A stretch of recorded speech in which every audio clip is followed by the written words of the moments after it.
આવે છે હો ને પાણી છે ને સાવ ધીમું આવે છે। કેવું પાણી આવે કેટલા દિવસે આવે 3-4 દિવસે આવે બગર ધીમા આવે ગટર નું આવે પાણી આવતું નથી। ટાઈમ ટેબલ ખોલતા નથી। રમજાન મહિનામાં રોજાના ટાઈમે ધીમા દઈ દે સાંજે મગરીબે। તો શું થાય ક્યાંથી પાણી અમે આજુબાજુમાં વિચારાના હોય ને તો એના છે ને ટેન્કર મંગાવે 400-500 રૂપિયાનો ખર્ચો થાય બધા શેરી મળીને કરે બિચારે એવું બધું। 2 દિવસે કે 3 દિવસે ને બાજુમાં જ સુરેન્દ્રનગર છે તો બાજુમાં જ સુરેન્દ્રનગરમાં પણ અઠવાડિયામાં 2 વખત કે 3 વખત પાણી આવે છે।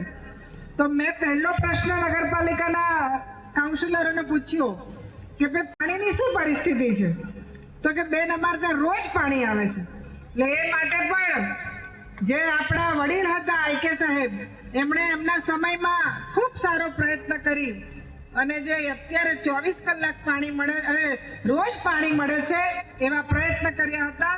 એટલે એ પણ ખૂબ સારું કામ છે। મને કહેતા ખૂબ દુઃખ થાય છે કે છેલ્લા 1-1.5 વર્ષથી આપણે મહાનગરપાલિકા જે ટેક્સીસ છે એ બધા ભરીએ છીએ છતાં જે પ્રજાની હાલત છે એ ખૂબ ગંભીર છે, ખાસ કરીને મહિલાઓની, કારણ કે પાણીનું અહીંયા એટલી મોટી સમસ્યા છે।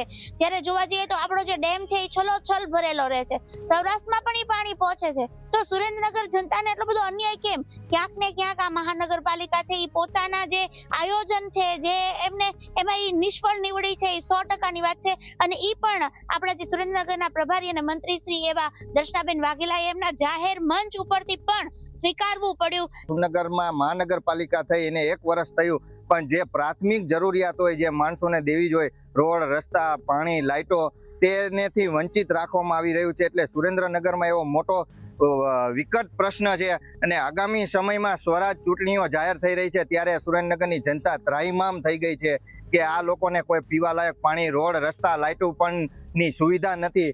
એટલે 1 વર્ષ થયું મહાનગરપાલિકા થઈ, માણસો પાસે ટેક્સ લેવામાં આવે છે, વેરા વસૂલવામાં આવે છે, પાણીના ટેક્સ વેરા ઉઘરાવવામાં આવે છે પણ જે પ્રાથમિક જરૂરિયાત સુવિધાઓ આપવામાંથી મહાનગરપાલિકા વંચિત રહી છે।